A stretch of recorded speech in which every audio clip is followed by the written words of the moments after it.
ইহাকে বলে পোড়া রুটি। খুব টেস্ট। এইটা হলো আনকমন খাবার, এইটা যে কেউ চাইলেই খাইতে পারে না। লগে আবার মালাইচা হলো আছে। এখন বিষয়টা হচ্ছে, এই পোড়া রুটির স্বাদ যদি আপনিও খাইতে চান এবং পাইতে চান, তাহলে অবশ্যই ভিডিও কন্টিনিউ করতে হইবে এবং তারপরেই আপনি এটা পারবেন। প্রথমে মোরা চিন্তা করছিলাম 60টা রুটি দিয়ে বানাবো, তারপর পরে চিন্তা করলাম মানুষ বেশি, 60টা দিয়ে বানাইতে অনেক সময় লাগবে। পরে 4টে রুটি বানাইতে শুরু করলাম। প্রাথমিক অবস্থায় রুটিতে ঘি মাখতে হবে, প্রত্যেকটা রুটিতে 2 সাইডেই ঘি মাখতে হবে। ঘিয়ের পরে প্রত্যেকটা রুটিতে ডেনিশ দুধ মাখতে হবে। ডেনিশ দুধ মাখার পরে কি কি মাখতে হবে সেটাও আপনারা আস্তে আস্তে দেখতে পাবেন। ডেনিশ দুধ মাখা প্রায় শেষ। এগুলা মাখামাখি করতে অনেক সময় লাগে। এতক্ষণে আপনারা অবশ্যই বুঝে গেছেন যে কেমনে মাখতে হবে। মাখামাখির পর্ব প্রায় শেষ।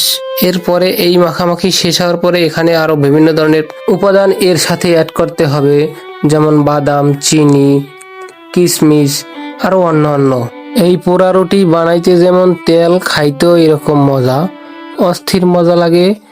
আরো সামনে কি কি করি বেবাককে দেখতে থাকেন। রুটিতে সবকিছু মাখার পরে এখন চিনি দেওয়া হইতেছে, যাতে ওইগুলা আগুনে দিলে না পড়ে যায়। এবার চুলায় আগুন ধরানো হলো। আগুনের রং বেশ সুন্দর। প্রথমেই চা বসানো হলো, কারণ এই চাটা হবে মালাই চা।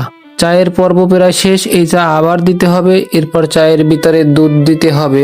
দুধ দেওয়ার পরে অনেক সময় জাল দেওয়ার পরে চাটা খুব টেস্টি হবে, যেটাকে বলে মালাই চা। মাঝখানে তেজপাতাও দেওয়া হয়েছে, যাতে চায়ের ঘেরানটা ভালো আসে। মনে বুঝতে হইবে আমরা বরিশালে, আমরা একসঙ্গে 14 পদের কাজও করতে পারি। একদিকে চা হইতে আছে আর একদিকে রুটি পোড়া হইতে আছে। দেখেন রুটি কিভাবে পোড়ে। রুটিতে আগেই কিন্তু মাল মশলা লাগানো হয়েছে। এখন এইভাবে পুড়িয়ে পুড়িয়ে রুটিটার টেস্ট করতে হইবে, না পুড়লে আবার টেস্ট হইবে না, মন মতো পোড়া দিতে হইবে। এই দেখেন চার মধ্যে আবার দুধও দেওয়া হইতে আছে।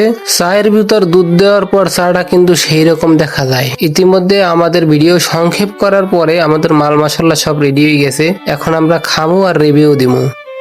কি খাইতে আছেন? কুষ্টিয়ার বিখ্যাত পোড়া রুটি আর মালাই চা। কেমন লাগে? অনেক মজা। এটা আপনি শিখছেন কেমনি?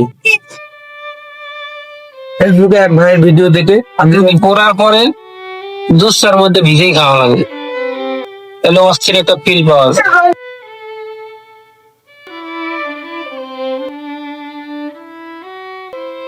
ওর স্বাদ লাগে। সামনের ভিডিও পর্যন্ত অপেক্ষা করবেন। আল্লাহ হাফেজ। জম্বের টেস্ট।